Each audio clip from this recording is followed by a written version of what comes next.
It's probably companies and things like that.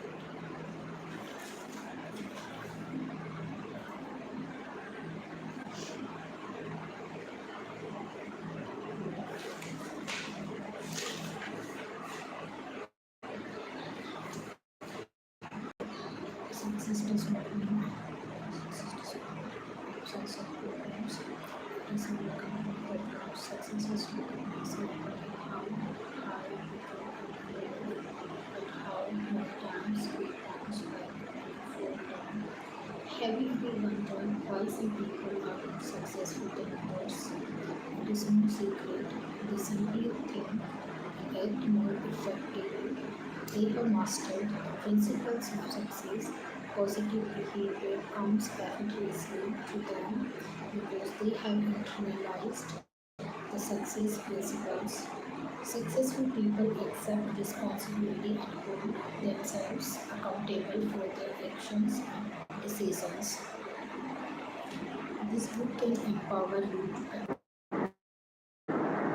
empowers you with the willpower to succeed. Power of negative thinking empowers you with willpower to fail. What kind of book is this? In one sense, this book is a construction manual. It describes the tools you will need for success and offers blueprints to help you build a successful and rewarding life. In a second sense, it is a cookbook. It lists the ingredients, the principles you will need to follow to become successful. This is a guide book, a step by step how to book that will take you from dreaming about success to unlocking your potential for success. How to read this book? This book will empower you with time tested principles, which, if applied properly, can help you to achieve lifetime success. But the concepts in this book, one chapter at a time, don't move on to the next chapter until you are sure you understand every of the previous chapter. Use this use this as a workbook. Write marginal notes to yourself. Use a highlighter as you read and mark those words or sentences or paragraphs that seem vital or especially applicable to you. As you will discuss the concepts in each chapter with your spouse or partner or with a close friend, a second and hopefully friend. Opinion from someone who knows your strengths and weaknesses can especially helpful. Start an action plan. This book is to help you create an action plan for the rest of your life. If you have never created an action plan, it defines three things: what you want to achieve, how you expect to achieve it, target date to achieve it.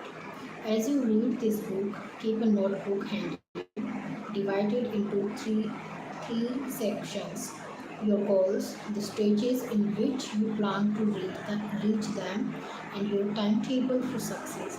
By the time you finish reading this book, the foundation on which you can build your new life. Principles in this book are universal. They are applicable in any situation, organization, or country. As Plato said, truths are eternal. Throughout the book, I have used masculine gender only for the purpose of ease in writing. The principles apply to both genders and are based on the premise that most people fail not because of lack of ability or intelligence, but because of lack of desire, direction, dedication, and discipline. This revised edition clarifies and elaborates many concepts. It contains a detailed step-by-step action plan along with the auto suggestions for the chapter on subconscious mind. In order to implement the concepts explained in the book, the revised edition not only explains the principles of success but also how to implement them. Acknowledgements. Any Any accomplishment requires the effort of many people, and this work is no different. I thank my daughters and especially my wife, whose patience and support was instrumental in accomplishing this task. I thank my staff whose dil- diligent effort made this publication possible.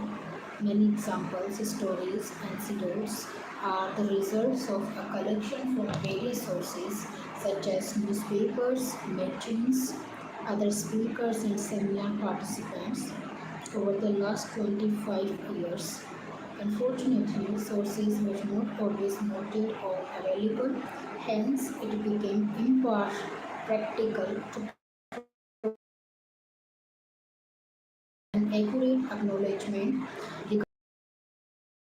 I wish to express my gratitude to those who may have contributed to this work, even though anon- anonymously. Every effort has been made to give credit where it is due for the material contained herein, if inadvertently we have omitted giving credit. Future publications will give due credit to those that are brought to the author's attention. Grateful acknowledgement is made to the following for permission to use copyright material. Importance of attitude, beginner's guide. Ability teaches us how we do. Motivation determines why we do. And attitude decides how well we do. There was a man who made his living selling balloons at a fair. He had balloons of many different colors, including red, yellow, blue, and cream. Whenever business was slow, he would release a helium filled balloon into the air. When the children saw the balloon go up, they all wanted one. They would come up to him, buy a balloon, and his sales would go up. All day, he continued to release a balloon whenever sales were slow. One day, the balloon man felt someone tugging at his jacket. He turned around and a little boy asked, "If you release a black balloon, will that also fly?" Moved by the boy's concern, the man replied gently, "Son, it is not the color of the balloon, it is what's inside that makes it go up." The same principle, the same principle applies to our lives. It's what's inside that counts, and what's inside of us that makes us go up is our attitude. William James of Harvard University said, "The greatest discovery of my generation is that human beings can alter their lives by altering their attitudes of mind." Most of us have heard of the power of positive thinking, but very few have heard of the power of negative thinking. They both are very powerful but take us in totally opposite directions. Just the way positive thinking empowers people to achieve new heights, negative thinking propels people toward self destruction. Your attitude contributes to success. A study attributed to Harvard University found that when a person gets a job or a promotion, 85% of the time it is because of his attitude, and only 15% of the time because of intelligence and knowledge of specific facts and figures. Isn't it surprising then that almost 100% of education dollars go to teach facts and figures, which account for only 15% of success in life? You can win is always about that 85% of success. Attitude is the most important word in the English language. It applies to every sphere of life, including one's personal and professional life. Can an executive be a good executive without a good attitude? Can a student be a good student without a good attitude? Can parents, teachers, salespersons, employers, or employees be good in their roles without a good attitude. The foundation of success, regardless of your chosen field, is attitude. If attitude is such a critical factor in success, shouldn't we examine our attitude towards life and ask how our attitude will affect our lives? Acres of diamonds. Hafiz was a farmer in Africa who was happy and content. He was happy because he was content. He was content because he was happy. One day a wise man came and told him about the glory of diamonds and the power that goes along with them. The wise man said, if you had a diamond the size of your thumb, you could buy your own city. If you had a diamond the size of your fist, you could probably buy your own country. And then the wise man left. That night, Hafiz couldn't sleep. He was unhappy and he was discontented. He was unhappy because he was discontented, and discontented because he was unhappy. The next morning, Hafiz made arrangements to sell this farm, took care of his family and went off in search of diamonds. He looked all over Africa and couldn't find any. He looked all through Europe and couldn't find any. By the time he got to Spain, he was emotionally, physically, and financially broke. He was so disheartened that he threw himself into the Barcelona river and committed suicide. Back home, the person who had bought his farm was watering the camels at the stream that ran through the farm. Across the stream, the rays of the morning sun hit a stone and made it sparkle like a rainbow. He thought the stone would look good in his living room. He picked up the stone and put it on his mantelpiece, mantelpiece maybe. That afternoon, the wise man came and saw the stone sparkling. He asked, Is Hafiz back? The new owner said, No. Why do you ask? The wise man said, Because that is a diamond. I recognize one when I see one. The man said, No, that's just a stone I picked up from the stream. Come, I'll show you. There are many more. They went and picked some samples and sent them for analysis. Sure enough, the stones were diamonds. They found that the farm was indeed covered with acres and acres of diamonds. What is the moral of this story? There are many morals. When our attitude is right, we realize that we are all working on acres of diamonds. Opportunities are always under our feet. Opportunities are always our under feet. We don't have to go anywhere. We don't know how to recognize opportunity. It could slap us on our face and we would still not be able to recognize it. All we need to do is to learn to recognize opportunities. People who don't know how to recognize opportunities complain of noise when they knock. Lost opportunities are easier recognized when they are leaving rather than when they are coming. An opportunity only knocks once, the next one may be better or worse, but never the same one. That is why it is crucial to make the right decision at the right time. A right decision at the wrong time becomes a wrong decision. The grass on the other side always looks greener. There are two dimensions to the greener grass. uh, it, it may be possible that the other farmer is taking better care of his grass and it is actually greener. B. Most of the time, however, it is only an illusion.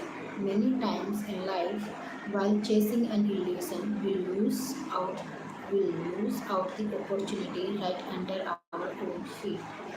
While we are eyeing the grass on the other side, there are others who are eyeing the grass on our side. They would be happy to trade places with us. David and Goliath. We all know the biblical story of David and Goliath. Goliath was a giant of a man. He struck fear in everyone's heart. One day, a 17 years old shepherd boy came to visit his brothers and asked, "Why don't you fight the giant?" The brothers were terrified of Curly and replied, "Don't you see, he is too big to hit." But David said, "No, no, he is not too big to hit. He is too big to miss. The rest is history. You all know what happened. David killed the giant with a slingshot. Same giant, different perceptions. Our attitude determines how we look at a setback. To a positive thinker, a setback can be a stepping stone to success. To a negative thinker, it can be a stumbling block. Great thinkers and philosophers feel and believe that every problem comes with an equal or greater opportunity for success. The importance of attitude to organizations. Have you ever wondered why some individuals, organizations, or countries are more successful than others? It is not a secret. They simply think and act more effectively. They do so by investing in their most valuable asset, people. I have spoken to executives in major organizations internationally and asked them a question. If you had a magic wand and there was one thing you could change that would make you more productive, what would it be? The answers were unanimous. They said they would like to change the people's attitudes. With better attitudes, people would be better team players, cut down on waste, quality and bottom line would go up. In general, their company would be a great place to work in. Experience has shown that human resources are the most valuable asset. People are more valuable than capital or equipment. Unfortunately, human resources are also the most wasted of resources. People can be your biggest asset or your biggest liability. To, to TQP, Total Quality People. Having attended a number of training programs such as customer service, selling skills, strategic planning, etc., I have come to the conclusion that most of these are great programs with one major challenge. None of them will work unless they have the right foundation, and the right foundation is TQP. What is TQP? TQP is total quality people. The people with character, integrity, good values, and positive attitudes. Don't get me wrong, you do need these programs, but they will only work when you have the right foundation, total quality people. For example, some customer service programs teach participants to say please and thank you, smile and shake hands. How long can a person smile if he does not have the desire to serve? Besides, people can always see through a fake smile. When the smile is not sincere, it is irritating. The point is, there has to be substance over form, not just form over substance. Without a doubt, people who serve customers should say please and thank you, smile, and so forth. These things are important, but keep in mind that they come a lot easier when accompanied by a desire to serve. Someone once approached Blas Pascal, the famous French philosopher, and said, "If I had your brains, I would be a better person." Pascal replied, "Be a better person and you will have my brains." Great organizations are not measured by wages and working conditions. They are measured by feelings, attitudes, and relationships. When employees say, "I can do this," they are really saying one of two things. Either they are saying, "I don't know how to do it," or I don't want to do it.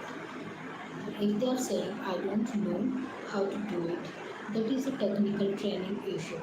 If they are saying that, "I don't want to do it," do it, they are again really saying one of two things. Either I don't care to do it or I feel strongly enough not to do it. The first one is an attitude issue. They don't care. The second one is values issue. They don't believe they should do it. We find a greater percentage of challenges all over the world fall into these two categories. Attitude is the foundation to success. The greater the success, the stronger the foundation. The Calgary Tower stands at 190.8 meters. The total weight of the tower is 10,884 tons, of which 6,349 tons are below ground, approximately 60%. This shows that the tallest and the greatest buildings have the strongest foundation. Just like a great building stands on a strong foundation, so does success. And the foundation of success is attitude, a holistic approach. I believe in a holistic approach. We are not just arms and legs, eyes and ears, a heart and a brain, but a complete human being. The whole person goes to work and the whole person comes home. Behaviors don't change. People who are honest at home are honest at work, and people who are dishonest at home are dishonest at work. We take family problems to work and work problems to the family. What happens when we take family problems to work? Our stress level goes up and our productivity comes down. Similarly, work problems do have an impact not only on our families but on every aspect of our lives. Personal, professional, and social problems are strongly interconnected and impact each other. Factors that determine our attitude. Let me ask you, are we born with attitudes or do we develop them as we mature? What are the factors that form our attitudes? Can attitudes be changed? Most of our attitudes were shaped during our formative years. While we were born with tendencies toward temperaments, there are three there are three factors that largely determine our attitude formation. These are the triple E's of attitude: environment, experience, education. Let's evaluate each of these factors individually. Environment. Environment consists of the following: home environment. Positive or negative influences start rubbing on all family members. School environment, peer pressure. Work environment, supportive or overcritical environment. Social environment, media, television, newspapers, magazines, radio, movies, etc. What is socially acceptable or unacceptable starts influencing our attitude. Economic environment, abject poverty. Can you teach values on an empty stomach? Religious environment. Many times, either interpretation or misinterpretation of religion makes people fatalistic. Political environment. All these environments create a culture. Every place we it a home, organization, or a country has a culture or lack of it. Even lack of it is a culture. For example, if you go to a shop, you may find the salesperson polite, the supervisor polite, manager polite, the owner polite. You go to another shop and you find the salesperson rude, supervisor rude, manager rude, and the owner rude. There is a culture running. Similarly, if you go and the kids are courteous, so are the parents. Even polite. You go to another home, you may find the kids are fighting like cats and dogs, so are the parents. Even the help is rude. There is another culture running. Culture in any place always goes top down, never bottom up. Top down, never bottom up. In countries where there is political uncertainty, people stop thinking long term. They start thinking short term. The objective becomes to fleece everybody and fill their pockets today because if their pockets are full today, they will be more prepared to face the uncertainties of tomorrow. In countries where the government and political environment is honest, generally you will find that the people are honest, law abiding, and helpful. And the reverse is true too. In a corrupt environment, an honest person has a hard time, whereas in an honest environment, a corrupt person has a tough time. In a positive environment, a marginal performer's output goes up. In a negative environment, a good performer's output goes down. We need to step back and look at what kind of environment we have created for ourselves and those around us. It is tough to expect positive behavior in a negative environment. In societies where lawlessness becomes the law, honest citizens become cheers, crooks, and dacoits. Take some time to evaluate how the environment that you are in affects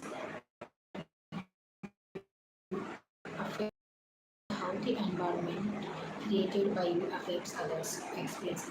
Events and experiences in life determine our attitude. If we have a positive experience with a person, our attitude towards him is likely to be positive, and conversely, negative experiences tend to make us cautious. Experiences and events become reference points in our lives and we conclusions which serve as guidelines for the future. I teach my grandson to tell the truth. If he sees me lying, he gets somewhat confused initially because he hears one thing and experiences something else. He draws his own conclusions based on his experience, which become his reference points going forward in life. Holistic education ought to teach us not only how to make a living but also how to live.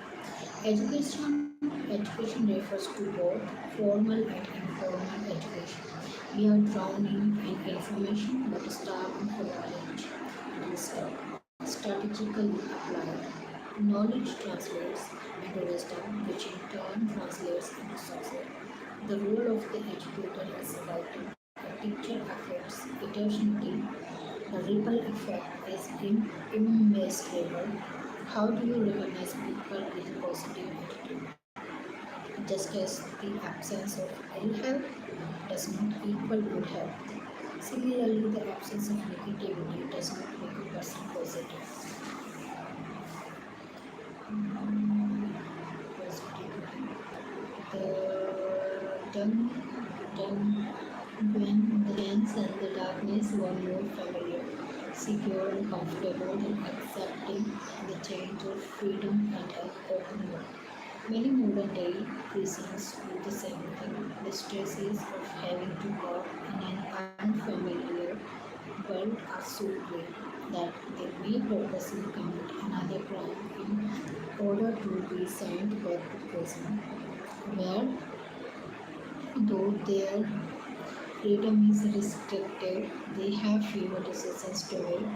If your attitude is negative, your life is restricted, your success at work will be limited, you will have fewer fun. You will not enjoy life to its fullest. In the next chapter, I'll share with you my thoughts on how you can build a positive attitude. Building a positive attitude will take a lot of hard work and commitment, but would be tremendously rewarding in every area of your life.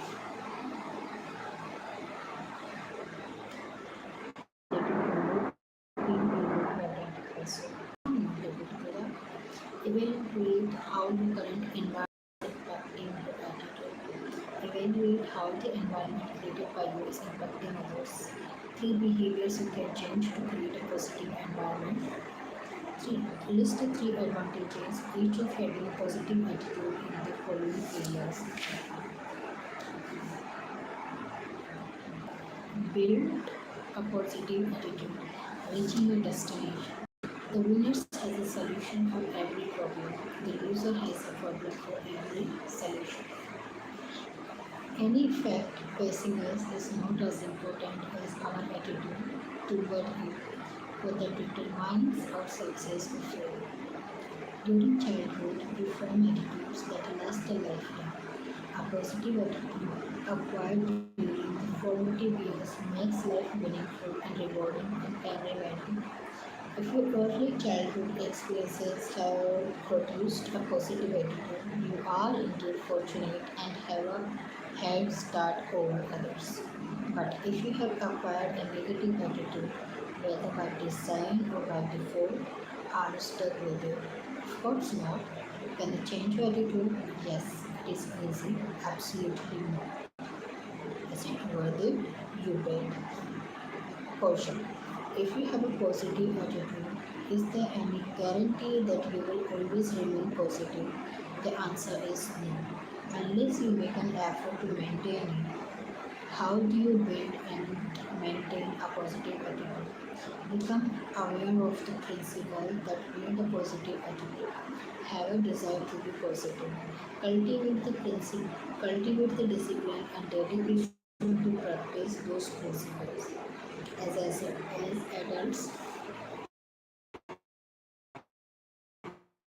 as adults, and experience. Who is responsible for our attitude? We have to accept responsibility for our behavior and actions. Some people blame everyone and everything but themselves. It is up to us to choose our attitude at learning. We hear many self-made success stories, but have you ever heard a self-made failure story? Probably not. Failures with negative attitudes blame the whole world for their failures.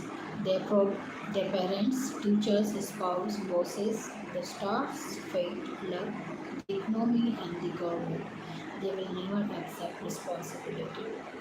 You have to get away from the past. Dust yourself off and get back into the mainstream. Put your dreams together and move forward.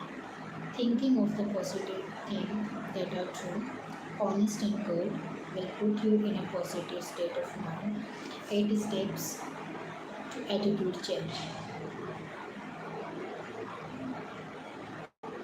If you want to build and maintain a positive attitude, you need to consciously practice the following steps. Step 1. Change focus, good for the positive. You need to become a seeker of good. You need to focus on the positive in your life.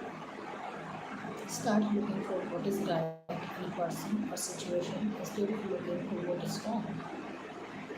Because of our conditioning, most of us are so attuned to finding fault and looking for what is wrong that we often forget to see what's positive. Look for the good.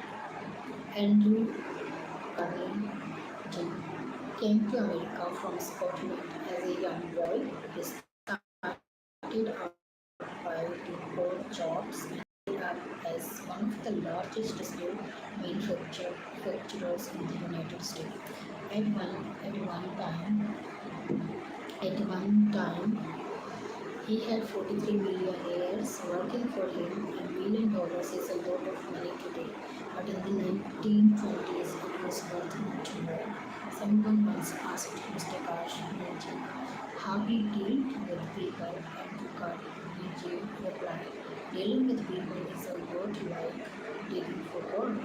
When you are digging for an ounce of gold, you have to walk tons of dirt before you get to an ounce of gold. But when you go digging, you don't go looking for the dirt, you go looking for the gold."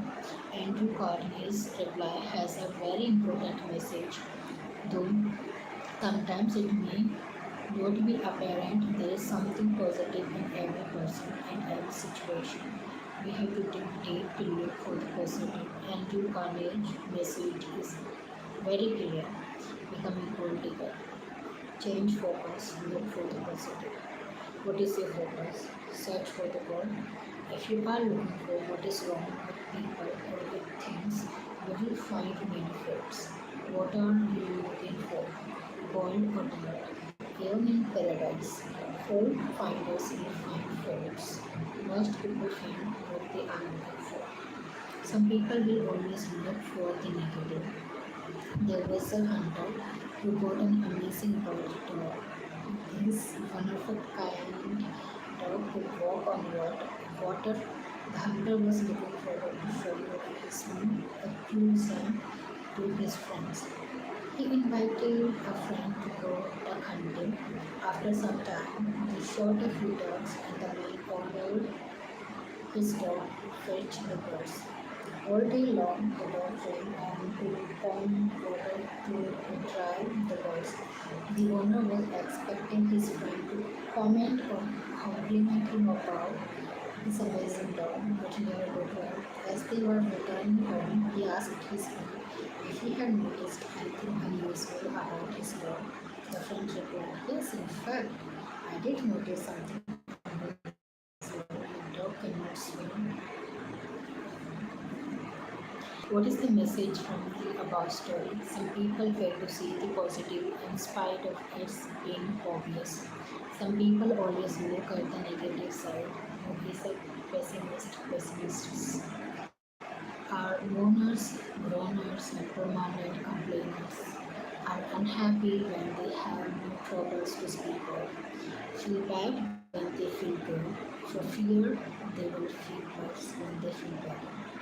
Always turn out the lights to see how dark it is.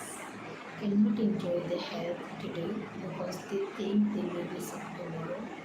Not only expect the worst, but make the worst of whatever happens. Don't see the donut, they only see the hole. Forget their blessings and count their troubles. Know that hard work never hurts anyone, but believe while they a chance. Don't see the donut, they only see the hole. Caution. Looking for the positive does not necessarily mean always looking forwards. Being a positive thinker does not mean one has to agree or accept everything.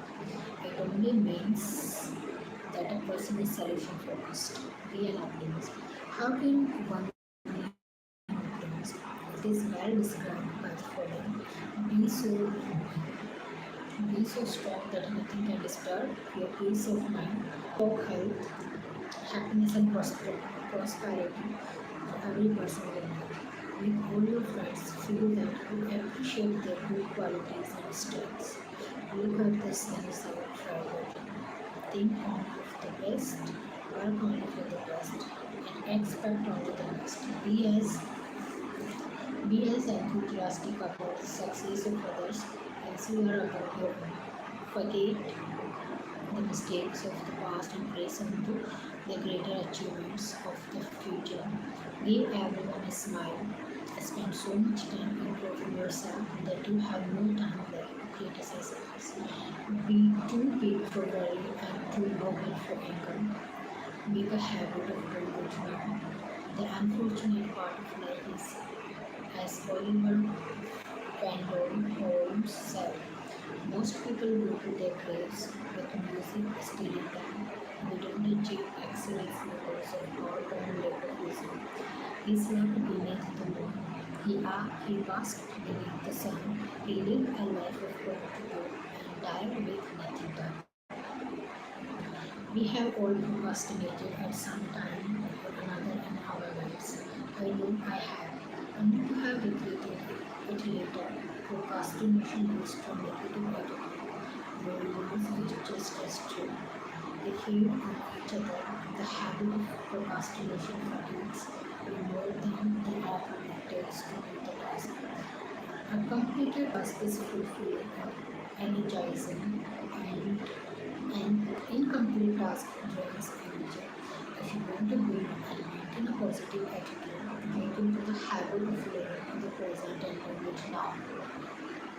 Creed for Optimists by When I become a big boy, this is like the little boy who says that when he becomes a big boy, he will do this and that and will be happy. And when he becomes a big boy, he says that when he finishes college, he will be happy. And when he finishes college, he says that when he gets his first job, he will be happy. And when he gets his first job, he says that when he gets married, then he will be happy. And when he gets married, he says when the kids get out of school, he will be happy. And when the kids get out of school, he says that when he retires, he will be happy. And when he retires, what does he say? He says life has just gone by in front of his eyes. It is too late. Some people practice procrastination by hiding behind high-sounding words, saying I'm analyzing. A month later and 6 months later, they are still analyzing. What they don't realize is that they are suffering from a disease called paralysis by analysis and they will never succeed. Then there is another kind of people who procrastinate by saying, I'm getting ready.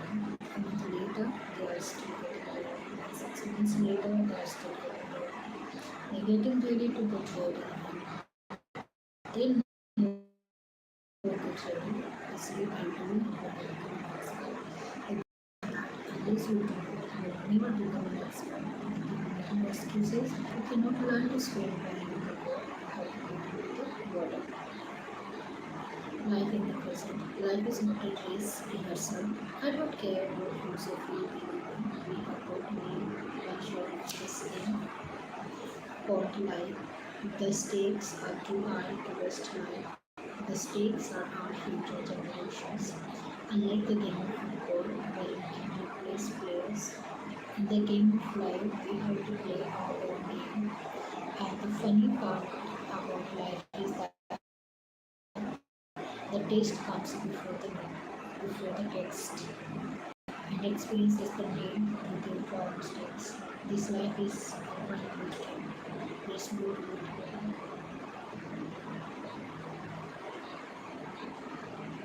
This life is almost impossible.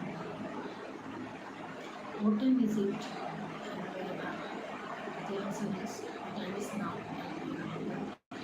Let's make the best of now. Utilize the present to the past. The message is not that you don't need to plan for the future. The message is that you do need to plan for the future if you utilize the present in its fullest. We are solving the seeds for the future. If you're going to build a positive attitude, learn the phrase do it now and stop the habit of procrastination. The saddest word on earth feel like far it might have been. I could have if only I had given you next. So how I never leave till tomorrow what you can do today. I'm sure all these wanted to be procrastinators and they will get it.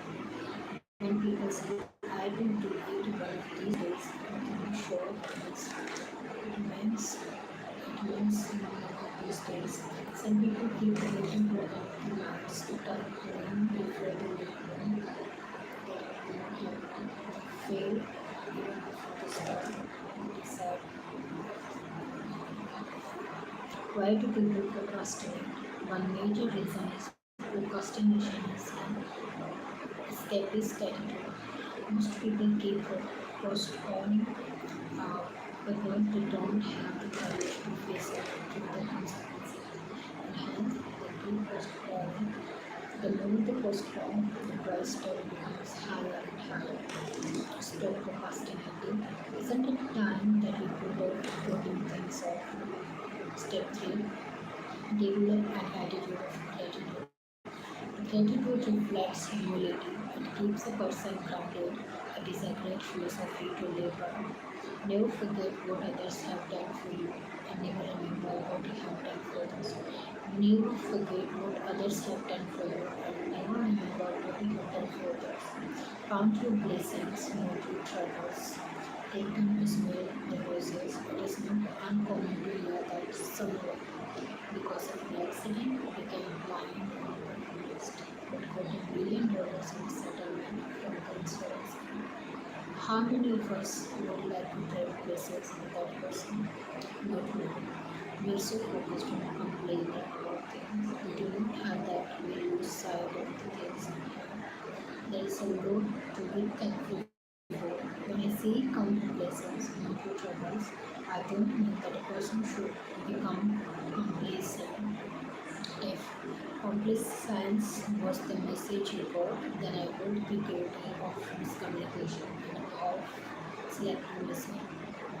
Many our blessings are hidden treasures, counted blessings and good troubles. Step 4. Get into continuous education programs. Let's get some myths out of the way. It is a general belief that we get educated in schools and colleges during mass seminars in many different countries. There is a question I ask my audience all the time. Do we really get educated in schools and colleges? Generally, there is a consensus that some people do, but most don't. Don't get me wrong, we get a lot of information in schools and colleges. We do need information to get educated, but everyone who has information may not necessarily be educated. Example, a PhD may have a lot of information in his area. They may or may not be educated. We live in information age. It is estimated that the amount of information is doubling every year. With information so readily available, it is easy to display ignorance. It is said to say that we are taught everything but the most essential things. We are taught the three R's: reading, writing, arithmetic. But what good is intellectual education without understanding human dignity and values? We need to know the true meaning of education. Intellectual education influences the head and values based education influences the heart. In fact, education that does not train the heart can be dangerous. If we want to build character in our offices, homes, and society, we must achieve a minimum level of moral and ethical literacy. Education that builds fundamental traits of character such as honesty, compassion, courage, persistence, and responsibility is absolutely essential. We do not need more academic education, we need more value-based education. A person who is morally educated will be a lot better equipped to move up in life or succeed than a morally bankrupt person with excellent academic qualifications. I would prefer to go to the second most qualified surgeon in town who has character than go to the most qualified surgeon who lacks character. The same things hold true in any profession. Education without values. Universities are are turning out highly skilled barbarians because we don't provide a framework of values to young people who more and more are searching for it. True education is training of both the head and the heart. It is better to be uneducated than ill-educated. An uneducated thief may steal goods from the train, but an educated one may steal the entire. We need to compete for knowledge and wisdom, not for grades. Knowledge is be piling up facts, wisdom is simplifying them. One could have good grades and a degree and still not know much. The most important thing one can learn is to learn to learn. People confuse education with the ability to memorize facts. Educating the mind without novels creates a meaningless exercise. Knowledge is not power. We are often told that knowledge is power, not really. Knowledge is information. It is potential power and it becomes power only when it is acted upon. What is the difference between a person who can read and a person who can but does not read? Has been friendly said, not a whole lot. Learning is a load like eating. It is not how much you eat that matters, but what really matters is how much you digest. Knowledge is potential power, wisdom is real power, ultimate is real. Education takes many forms. It is not just grades or a degree. It is cultivating our strengths, learning self-discipline, listening, eagerness to learn, developing characteristics leading to success. Our minds are like muscles that can stretch or shrink. It all depends on how much or how little you exercise them. If you think education is expensive, try ignorance. Education does not impose judgment. There is a story about a man who sold hot dogs by the roadside. He was betrayed, so he never read newspapers. He was hard of hearing, so he never listened to the radio. His eyes were weak, so he never watched television. But enthusiastically, he sold lots of hot dogs. He says and profit better. He ordered more meat and bought himself a bigger and better stove. As his business was growing, his son who had recently graduated from college joined his firm. Then something strange happened. The son asked, Dad, aren't you aware of the great recession that has come our way? The father replied, no, tell me about it. The son said, the international situation is terrible. The domestic situation is enormous. We should be prepared for the coming bad times. The man told that since his son had been college, the papers and listened to the radio, he ought to learn, and his advice should not be taken lightly. So the next day, the father cut down his order for the meat and once took down the sign and was no longer as enthusiastic. Very soon, favor people bothered to stop at his hot dog stand, and his sales started coming down rapidly.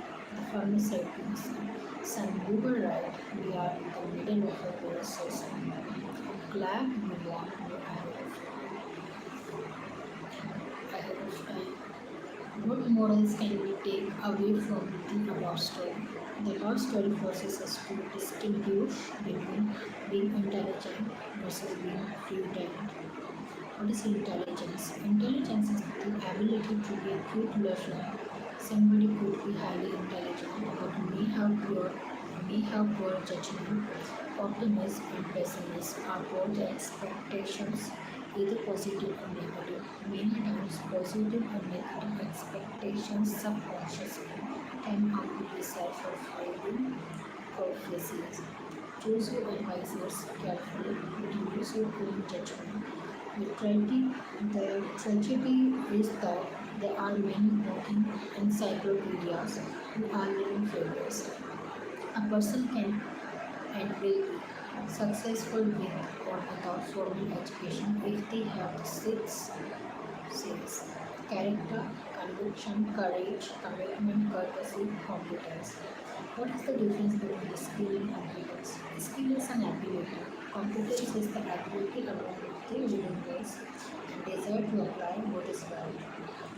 Desire is the attitude that makes a skillful person competent. There are many skillful people who are totally incompetent. They lack the desire and fail to translate theoro- theoretical knowledge into practical application. Ability without the right attitude is wasted. The first duty of a university is to teach wisdom, not trade, character, not abilities. What does it mean to be educated? Just like a passport is a prerequisite to travel the world. Similarly, a good education is prerequisite to live a meaningful life confidently. Whom then, whom then do I call educated? The following is the definition of education given by Socrates approximately 2000 years ago. First, those who manage well circumstances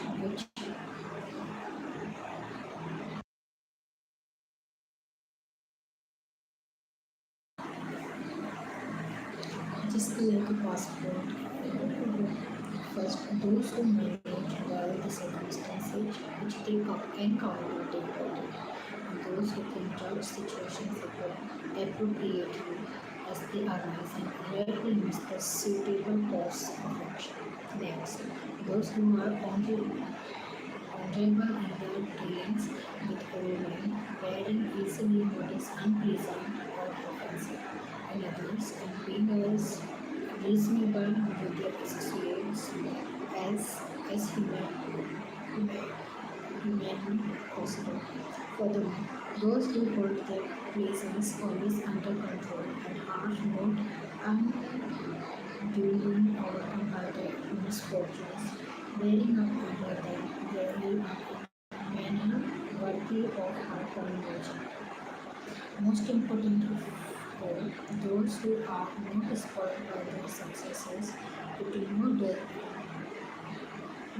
desert their true selves, but hold their ground steadfastly as wise and sober-minded men, rejoicing no more in the good thing that have come to them through chance than in those which through their own nature and intelligence are theirs since birth. Those who have a character which is in accord not with one of these things but with all of them, these are educated, possessed of all their virtues. The above definition is as valid today as it was 2000 years ago. In a nutshell, educated persons are those who choose wisely and courageously under any circumstances.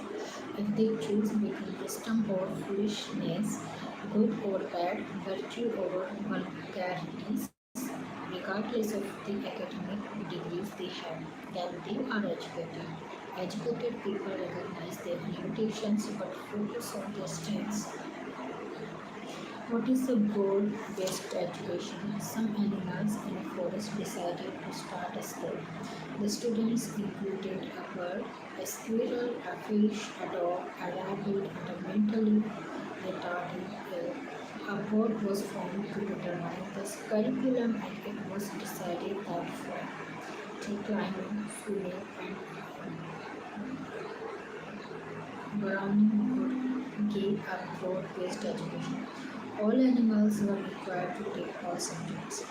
The bird was excellent at flying and was getting A as A is, but when it came to drawing, it kept breaking its beak and wings and started failing. Pretty soon it started making season flying and of course in tree climbing and swimming it was getting FS. The squirrel was great at tree climbing but was failing in swimming. The fish was the best swimmer but couldn't get out of the water and thus got F in everything else. The dog didn't join the school, stopped paying taxes and kept fighting with the administration to include barking as part of the curriculum. They had to put A in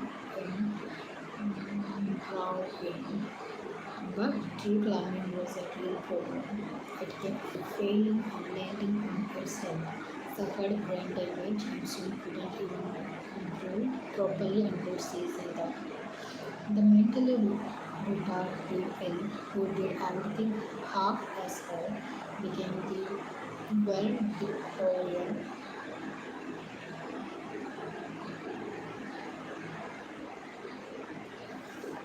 A true broad-based education prepares students for life without losing the areas of specialization and competence.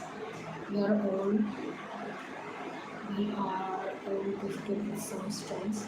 The small size of hummingbird, weighing only a tenth of an ounce, gives it the flexibility to perform complicated maneuvers such as beating its wings 75 times a second.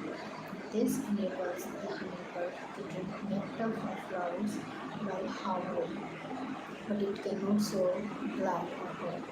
The ostrich at 300 pounds is the largest bird, but it can fly. However, its legs are so strong that it can run at up to 50 miles per hour, taking strides of 12 to 15 feet. Ignorance. Being important is not so much of shame as we unwilling to learn to do things our right way.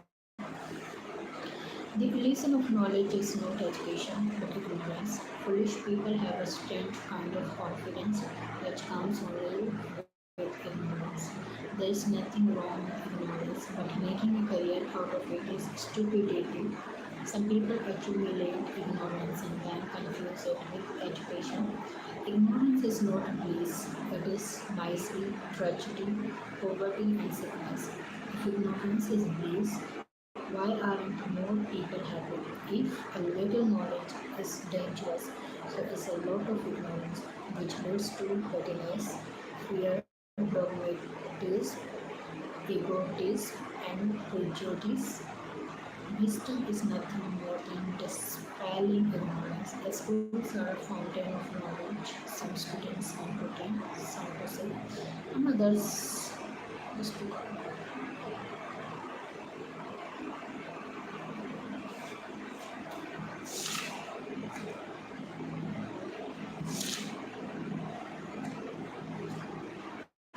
common sense. We are born with five senses: touch, taste, sight, smell, and hearing. But successful people have a sixth sense, common sense. Common sense is the ability to see things as they are and do them as they ought to be done. The application of education and knowledge without common sense is meaningless. Common sense may not necessarily come as a result of education. The best education without common sense is worthless. An abundance of common sense is good.